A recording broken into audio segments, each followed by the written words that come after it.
Keď si smutný, vyčerpaný alebo depresívny, kto sa s tebou chce naozaj rozprávať? Úprimne, nikto. Nie preto, že by ťa ľudia nemali radi, ale preto, že z teba necítia život. Keď je človek v depresii alebo smútku, jeho energia padá dolu. A okolie to cíti. Podvedome sa začnú vzdialovať, lebo z teba stála únava, záťaž, odpor k životu. A práve preto je tak veľmi dôležité zmeniť svoje vnútorné nastavenie.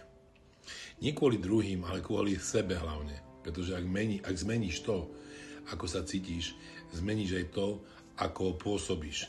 A zmeníš to, čo do života pritiahneš. Keď máš málo energie, automaticky berieš energiu druhým. Tak to je.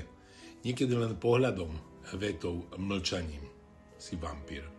Ale keď sa zmeníš, začneš žiariť a vtedy sa veci obracajú. Emočná inteligencia je práve o tom, vedieť spracovať svoje pocity tak, aby si netiahol seba ani druhých nadol. A práve toto ťa naučím v metodike Kód víťazov.